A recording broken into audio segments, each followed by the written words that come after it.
welcome back everyone to part 4. This is part 4 for today. I should have, 5 parts for Friday, August 8th, 2013, and I'm Darko. Alright, I'm ready to go here. We're going to cover some police state and just basically all out government tyranny. Unhappy with U.S. foreign policy, Pentagon says you might be a high threat. So it says here, a security training test created by the Defense Department agency warns workers that they should consider the hypothetical Indian American woman as a high threat because she frequently visits family abroad and has money troubles and speaks openly of unhappiness with U.S. foreign policy. The slide from DISA, the Defense Information Systems Agency's, a startling demonstration of the Obama regime's obsession with leakers and other insider threats. One goal of its broader insider threat program is to stop the next Bradley Manning or Edward Snowden.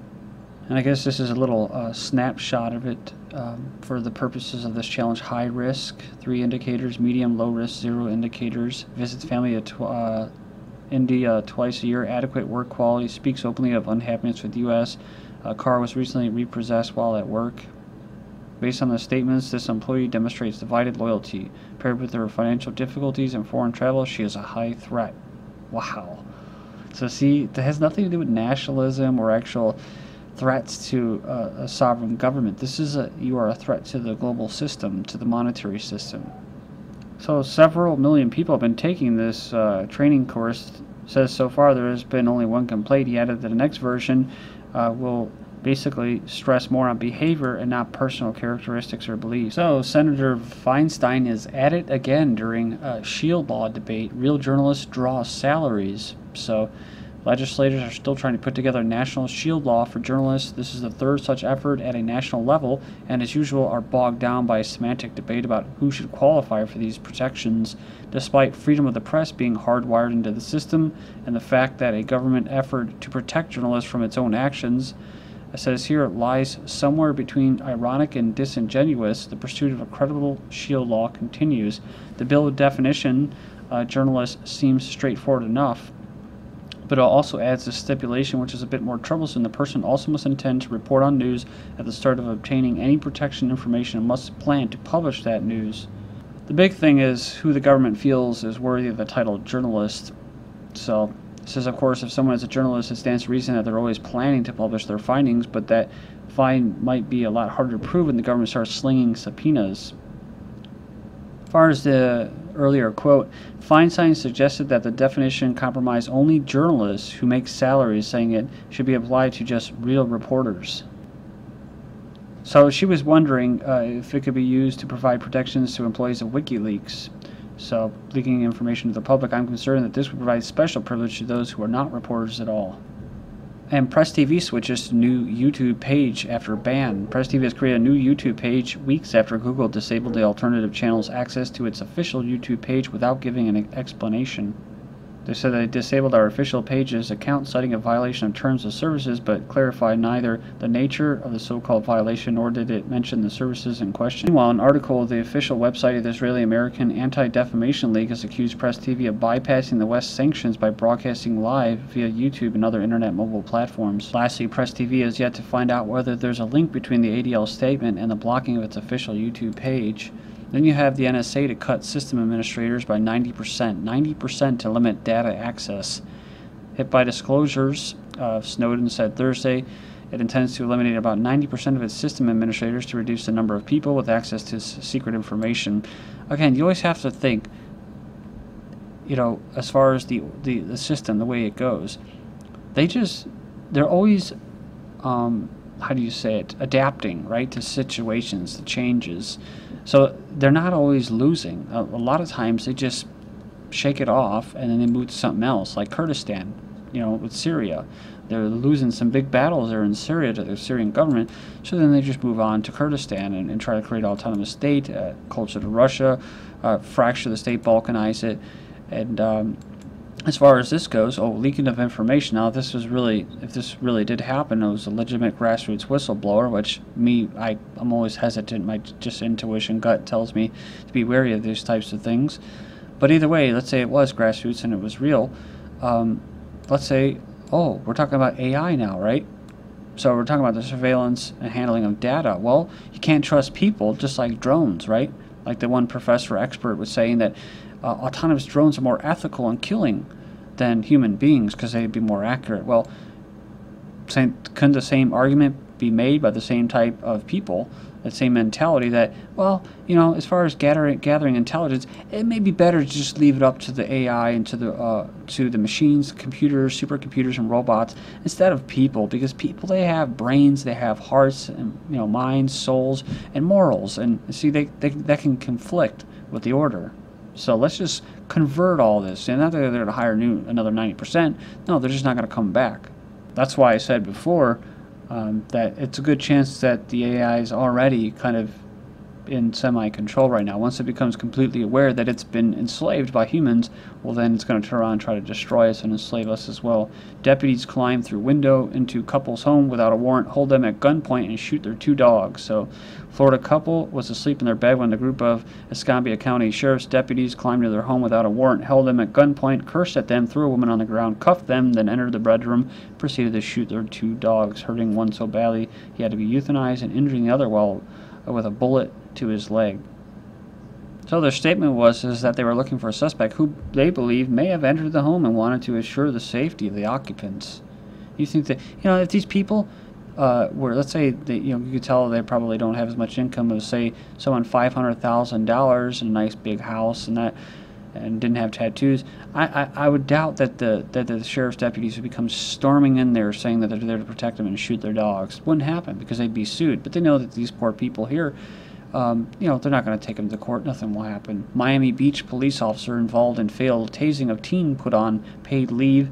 This Jorge Mercado, one of the police officers involved in a failed tasing of 18-year-old graffiti artist, has been placed on leave, anonymous law enforcement officers have said. Then in New York, there was a black kid, I think it was a teen, that was also shot in his house. He basically, if I remember correctly, it was actually on camera, surveillance camera, where the cops followed him into his house, and I guess they shot him. He was unarmed. Now that right there is definitely some messed up justice systems. I guess they said that they're not going to pursue that anymore. Just going to leave it as is. It was justified. 6 Venezuelan sergeants detained after college students shot to death by troops on crime patrol. The government said 6 military members have been arrested as suspects in a shooting death of a college student. Says a 20-year-old law school student was driving the state capitol Wednesday when he was surprised by soldiers who shot him several times. Troops were patrolling as part of a government operation using the military to help combat crime. It was the 3rd such incident in a month. A dozen National Guard troops were detained in early July in the killing of a wife of an opposition leader and her teenage daughter.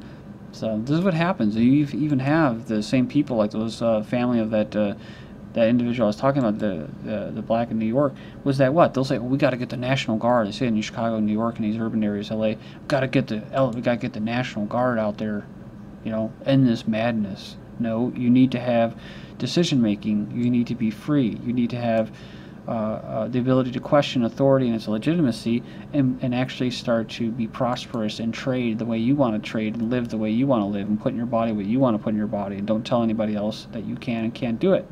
And once you get to that point, then, you know what I mean, you could worry about putting armed patrols out on the streets to protect yourselves. But until then, make life better, and then you won't be in that situation. Brazil police arrest 18 death squad members. The authorities have arrested 18 people, including 11 state and municipal revenue collectors, on charges of membership in a death squad. Responsible for 22 murders and 5 attempted murders. So they targeted drug dealers, but also kill witnesses. So I guess it's justified, right?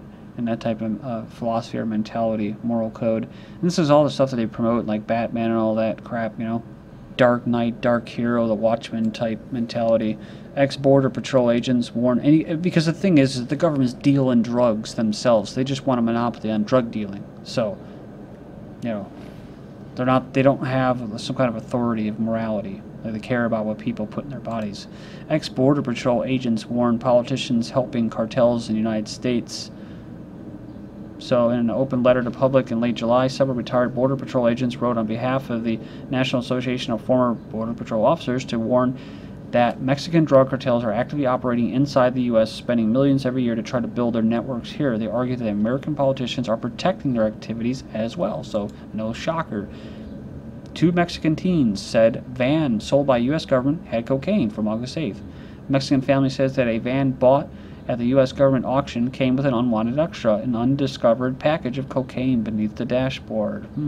Kind of like the million pounds of cocaine being airlifted by the United States from Costa Rica to be exterminated.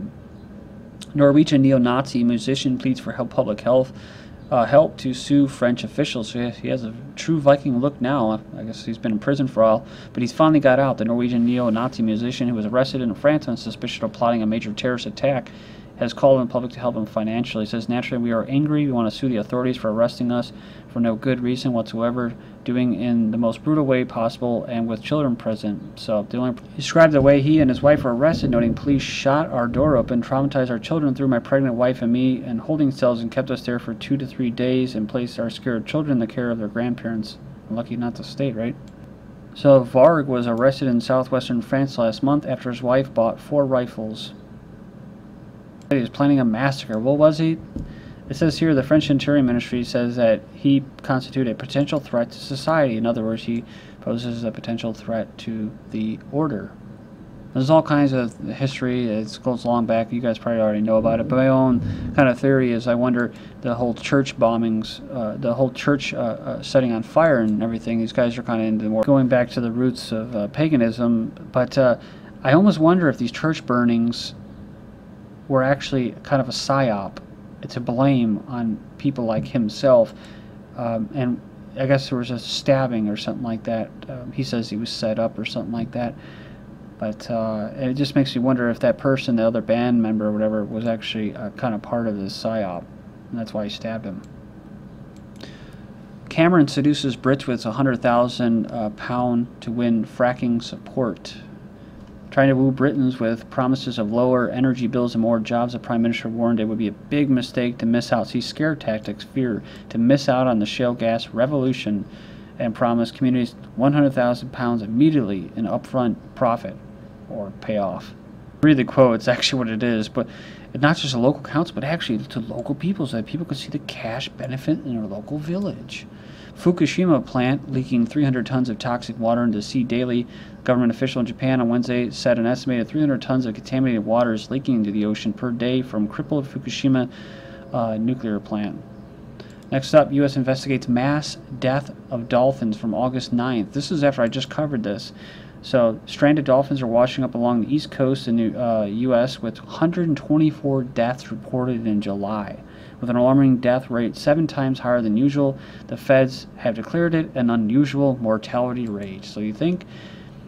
And then I saw this. Dead dolphins wash up in disturbingly high numbers, at risk to humans. So they said here that these dead dolphins, which are probably the result of what I said, right? Navy sonar is stranding our dolphins and whales. Please do something. So these heavy sonar is killing dolphins. They're either increasing the frequency of them, or the intensity of them, or it's something altogether that we don't know, like HAARP, that's causing these things to be killed off. Even the manipulation of the jet streams and the Gulf streams and that, they could starve to death or freeze to death. So either way, they're dying. It's probably from human interaction. But it says a extremely high number of dead dolphins have been washing up on the East Coast shores, bringing a hidden risk to humans. So humans are causing it, but now they're at risk. These dead, even the corpses that they killed, the dolphins, now they're at risk to humans. The audacity of some people, right? And the way people think that they're superior, that's the disconnect between nature and humans that's taken place. To think like that. It's funny, remember this. It says something funky is going on in the environment and water. Could that be the spraying of aerosols or chemtrails, weather modification? Joe Rogan says stop worrying about chemtrails while sewage is being dumped into the ocean. He said it could distract people from verifiable damage that was being done to the planet. What's weird, we worry about this. If the government was really spraying something, that is what we should worry about. But stop. What are the effects? I don't feel anything. I think the main thing, Joe, is that nobody consented to this program. We don't know what the effects are to aquatic life or other things besides humans. Although I will agree that he does make a good point. But you can be labeled a conspiracy theorist for the chemtrails, or you can be labeled an environmentalist and be used like a pawn for the green agenda. What will they give you for a result, for a solution? Carbon tax. But dolphins will remember the damage. They have an outstanding social memory. Also in India, dolphins granted personhood by the government. Thank you.